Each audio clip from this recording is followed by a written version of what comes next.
Bismillahirrahmanirrahim. Assalamualaikum warahmatullahi wabarakatuh. Alhamdulillah, wassalatu wassalam ala Rasulillah, Sayyidina Muhammad ibn Abdullah wa ala alihi wa sahbihi wa man wala, wa la hawla wa la quwata illa billah. Subhanaka la ilma lana illa ma 'allamtana, innaka antal alimul hakim.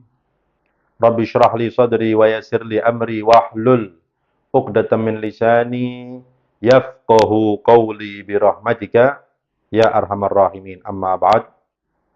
Yang saya hormati segenap pengurus, para ustadz, para ustadzah SD Irodah, mudah-mudahan mereka semua selalu diberi kekuatan oleh Allah Subhanahu wa taala untuk bisa terus mendidik para santri, para santriwati menjadi anak-anak yang sukses urusan dunia sampai akhiratnya. Amin ya rabbal alamin.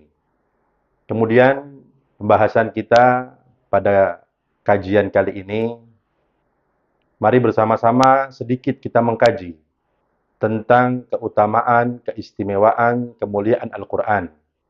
Karena memang bulan Ramadan ini disebut dengan Syahrul Quran. Sebagaimana hadis Nabi Muhammad SAW, Rajab syahrullah, wa Sya'ban syahri, wa Ramadan syahru ummati. Artinya, bulan Rajab adalah bulannya Allah. Maksud bulan Rajab itu bulan Allah, kita diperintahkan untuk memperbanyak membaca istighfar di bulan Rajab.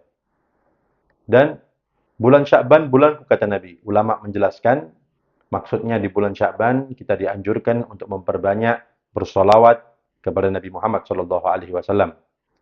Dan yang dimaksud bulan Ramadan adalah bulan umatku, ulama menjelaskan, di bulan Ramadan kita diperintahkan untuk memperbanyak membaca Al-Quran. Oleh karena itu, perlu kita ketahui, Nabi kita Muhammad SAW di dalam hadis yang diriwayatkan oleh Al-Imam Al-Baihaqi dari sahabat Nu'man bin Bashir radhiyallahu taala anhu. Rasulullah SAW beliau bersabda, "Afdalu ibadati ummati tilawatul Quran." Yang paling afdal daripada ibadah umatku yaitu membaca Al-Quran. Jadi ini suatu penjelasan yang luar biasa dari Nabi kita Muhammad SAW bahwasanya ibadah yang paling afdal untuk umat Nabi yaitu dengan membaca Al-Quran. Oleh karena itu, sahabat Ubay bin Ka'ab, beliau juga menjelaskan tentang kemuliaan orang yang membaca Al-Quran dengan ucapannya, Al-husunu salasatun. Benteng-benteng itu ada 3. Yang pertama, Al-masjidu hisnun. Masjid itu adalah benteng untuk kita umat Nabi Muhammad SAW. Maksudnya benteng di sini, ketika seseorang sering pergi ke masjid, ibadah di masjid, iktikaf di masjid, sholat berjamaah di masjid, itu benteng bagi dia untuk terpengaruh daripada pengaruh-pengaruh setan. Semakin sering seseorang itu ke masjid, berarti semakin jauh setan untuk mempengaruhinya. Makanya, benteng bagi umat Nabi yang pertama adalah al-masjid. Kemudian yang kedua, wa dzikrullah hisnun. Ketika seseorang banyak membaca, berzikir kepada Allah Subhanahu wa taala, itu juga sebagai benteng dirinya daripada perbuatan maksiat kepada Allah Subhanahu wa taala. Karena ketika seseorang itu berzikir kepada Allah, maka otomatis orang tersebut akan selalu bersama malaikat-malaikat rahmatnya Allah Subhanahu wa taala. Nah, kalau sudah manusia itu bersama malaikat, otomatis setannya pergi. Itu sudah otomatis. Karena tidak mungkin berkumpul di satu tempat antara malaikat dan setan. Ketika malaikat berkumpul di satu tempat, otomatis setannya akan pergi. Nah, makanya orang yang selalu berzikir kepada Allah Subhanahu wa taala itu adalah merupakan benteng baginya daripada perbuatan maksiat kepada Allah Subhanahu wa taala. Dan yang ketiga, wa qiraatul Qur'an hisnun. Dan orang membaca Al-Qur'an itu juga merupakan benteng atau sesuatu yang dapat membentenginya daripada perbuatan maksiat, sesuatu yang dimurkai oleh Allah Subhanahu wa taala. Oleh karena itu, ketika seseorang banyak membaca Al-Quran, otomatis semakin kuat bentengnya, maka otomatis semakin jauh dia daripada pengaruh setan, daripada perbuatan-perbuatan maksiat kepada Allah Subhanahu wa taala. Oleh karena itu, alangkah beruntungnya seseorang yang mempunyai rutinitas dalam kesehariannya membaca Al-Quran. Dan perlu diketahui, di dalam hadis Rasulullah Shallallahu Alaihi Wasallam juga memperingatkan kita umatnya dengan sabdanya, "Man qama bi asyri ayatin lam yuktab minal ghafilin." Atau kama qala Rasul Shallallahu Alaihi Wasallam. Kata Nabi, barang siapa yang satu hari itu membaca 10 ayat saja daripada Al-Quran, maka dia tidak ditulis termasuk orang-orang yang lalai kepada Allah Subhanahu wa taala. Berarti pemahaman kebalikan mafhum mukhalafahnya, kalau ada seseorang satu hari tidak baca Quran atau kurang dari 10 ayat, berarti termasuk orang-orang yang lalai kepada Allah Subhanahu wa taala. Oleh karena itu jangan sampai kita menjadi umat yang lalai dari Allah Subhanahu wa taala. Kita usahakan dalam satu hari paling tidak kita membaca Al-Qur'an meskipun hanya beberapa ayat. Di bulan Ramadan, maka jangan sampai keluar bulan Ramadan sedangkan kita tidak menghatamkan Al-Qur'an, ya. Makanya Rasulullah Shallallahu alaihi wasallam beliau pernah memperingatkan kita umatnya, ya, untuk selalu membaca Al-Quran dan jangan sampai tidak membaca Al-Quran. Dalam keterangan para ulama, Rasulullah Shallallahu Alaihi Wasallam itu sangat menyayangkan umatnya yang tidak membaca Al-Quran. Oleh karena itu, umat yang tidak membaca Al-Quran, yang jauh daripada Al-Quran, itu sampai diadukan kepada Allah Subhanahu Wa Taala oleh Nabi Muhammad Shallallahu Alaihi Wasallam. Inna qaumi ittakhadhu hadzal Qur'ana mahjura. Ya Allah, betul-betul umatku ini meninggalkan yang namanya Al-Qur'an. Loh, bisa kita bayangkan. Nabi itu menyesali apabila ada umatnya yang jauh daripada Al-Qur'an. Makanya jangan sampai kadang-kadang 1 tahun orang itu nggak pernah hatam Quran. Bayangkan, ya.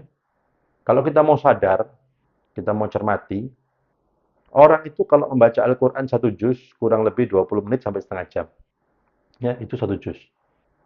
Nah, dalam 24 jam, masa kita nggak bisa menyisihkan waktu kita yang sedikit itu untuk membaca Al-Quran. Ya. Makanya jangan sampai kita termasuk golongan umat Nabi yang diadukan oleh Rasulullah kepada Allah Subhanahu wa Ta'ala, umat yang jauh daripada Al-Quran. Umat yang meninggalkan Al-Quran. Ya. Oleh karena itu, pemirsa rahimakumullah, Al-Quran itu adalah kitabun mubarakun. Ya. Inna, sesungguhnya Allah Subhanahu wa Ta'ala menurunkan Al-Quran, menurunkan kitab yang dimaksud Al-Quran, kitabun mubarakun, kitab yang penuh berkah. Kitabun anzalnahu ilaika mubarakun, kata Allah. Al-Quran itu kitab yang diturunkan kepada engkau ya Rasulullah dan penuh keberkahan. Itu Al-Quran. Kita lihat sebagian orang mencari keberkahan kemana-mana. Pergi keluar kota sampai untuk apa? Mencari berkah. Dia nggak sadar kalau di rumahnya itu ada Al-Quran yang penuh keberkahan. Ya. Al-Quran nggak pernah dibaca, tapi mencari keberkahan di luar-luar. Nah, ini selalu suatu kekeliruan. Ya, jangan sampai kita mencari keberkahan di mana-mana, sedangkan di hadapan kita, di rumah kita, itu ada kitab Al-Quran yang penuh barokah dari Allah Subhanahu wa Ta'ala.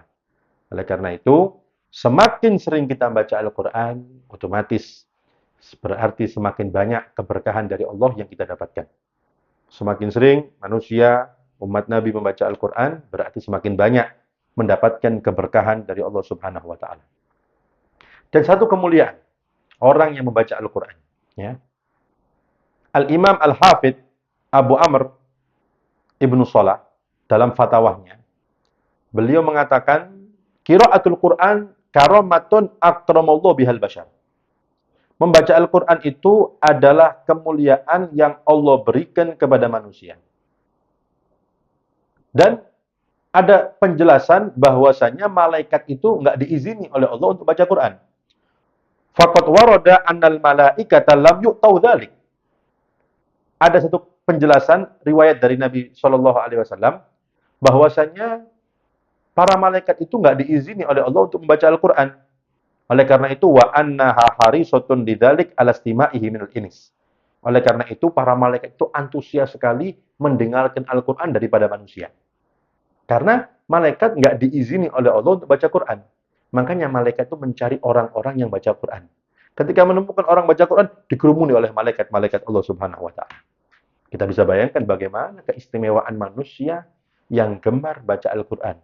Berarti dia sering sekali bersama malaikat-malaikat Allah Subhanahu wa Ta'ala. Ya.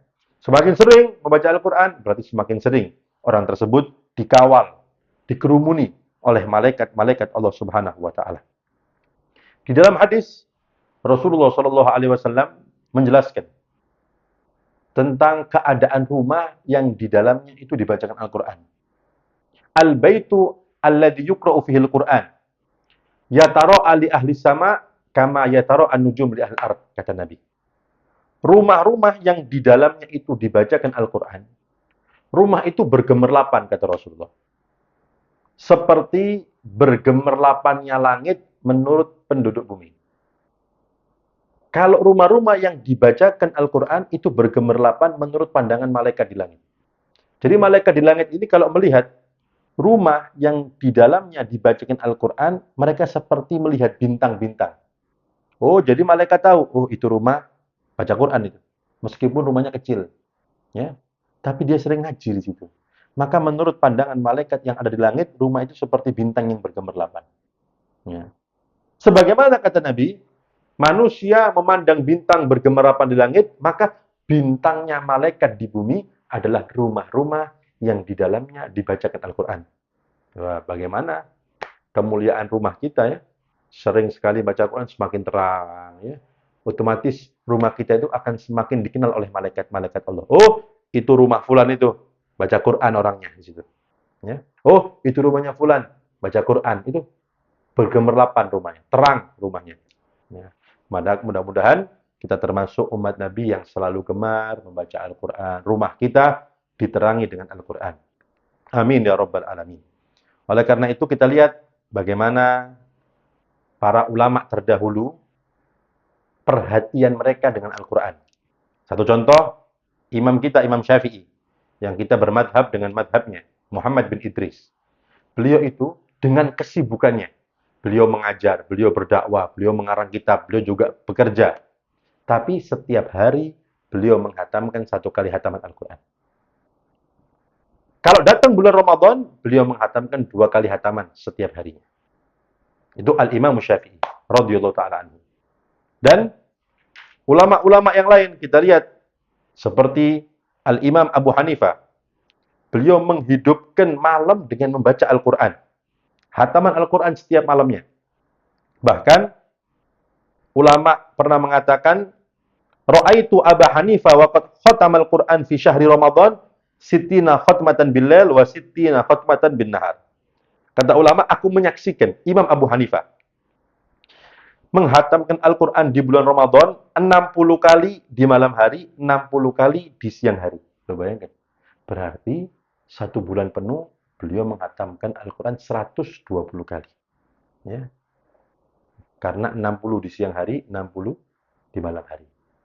Setiap bulan Ramadan berarti beliau menghatamkan 120 kali hataman Quran. Lo bayangkan. Ini perhatian ulama dengan Al-Quran. Ya. Sahabat Utsman bin Affan, Khalifah Rasul SAW, dan juga menantu Nabi Muhammad SAW. Beliau itu disebutkan yakhtimul Quran fi kulli raqatin katsiran. Sering sekali beliau itu 1 rakaatnya menghatamkan Al-Quran. Kalau bangun malam, qiyamul lail, membaca Al-Quran dalam sholat hataman. Ya. Itu sahabat Utsman radhiyallahu taala anhu. Ya, ini sebagai contoh perhatian para ulama dengan Al-Quran. Bagaimana mereka sibuk dengan berdakwah, bagaimana mereka sibuk dengan mengarang kitabnya, bagaimana mereka sibuk dengan mengajarnya, bagaimana mereka sibuk dengan mencari nafkahnya, tapi tidak pernah lepas daripada Al-Quran. Makanya, ya, tanda orang yang selalu beriman kepada Allah, itu selalu membaca Al-Quran. Dan manusia itu tidak mungkin menjadi orang yang dekat kepada Allah, kecuali dia harus sering sekali membaca Al-Quran. Satu contoh, yang disebutkan oleh Al-Imam Ahmad bin Hanbal. Beliau pernah suatu ketika bertanya kepada Allah Subhanahu wa taala di dalam mimpinya. Pertanyaan Imam Ahmad bin Hanbal kepada Allah, "Ya Allah, dengan apa orang-orang yang mendekatkan dirinya kepadamu? Bagaimana maksudnya cara orang-orang yang dekat kepadamu menjadi dekat kepadamu? Bagaimana caranya?" Maka Allah mengatakan bitilawati kalami, dengan banyak membaca Al-Qur'an. Jadi cara menjadi orang yang dekat, hamba yang dekat kepada Allah dengan banyak membaca Al-Qur'an. Kemudian Imam Ahmad bin Hanbal bertanya lagi, bifahmin atau bighairi fahmin? Itu membacanya harus dengan faham atau meskipun nggak faham?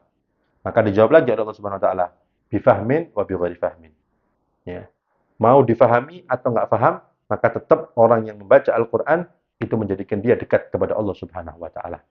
Oleh karena itu, ya, jangan sampai kita lewatkan bulan Ramadan ini dengan kita tidak menghatamkan Al-Qur'an. Karena termasuk golongan umat-umat yang rugi daripada umat Nabi SAW apabila tidak bisa memaksimalkan bulan Ramadan ini dengan membaca Al-Quran. Maka mudah-mudahan kita minta kepada Allah Subhanahu wa taala dengan barokahnya bulan Ramadan ini, dengan barokahnya Syahrul Quran, kita semua diberi kekuatan oleh Allah Subhanahu wa taala untuk bisa terus membaca Al-Quran sehingga kita dijadikan min ahlil Quran dan kita kelak di akhirat mendapatkan syafaatul Quran dan kita juga dalam keseharian kita mendapatkan barokahnya Quran. Amin ya rabbal alamin. Dan mudah-mudahan semua santri-santriwati SD Irodah dijadikan anak-anak yang soleh dan solehah, anak-anak yang bisa dibanggakan di hadapan Nabi Muhammad SAW, anak-anak yang bisa meneruskan perjuangan Nabi Muhammad SAW, dan mudah-mudahan anak-anak yang bisa terus istiqomah membaca Al-Quran dan mengamalkan daripada isi Al-Quran. Dan mudah-mudahan SD Irodah berkat bulan Ramadan yang penuh barokah ini dijadikan madrasah yang makmurah, madrasah yang makmur dengan ilmu agamanya, makmur dengan Al-Qur'annya, makmur juga dengan rezekinya. Amin, amin ya rabbal alamin. Kurang lebihnya saya mohon maaf. Wabillahi taufiq wal hidayah. Wassalamualaikum warahmatullahi wabarakatuh.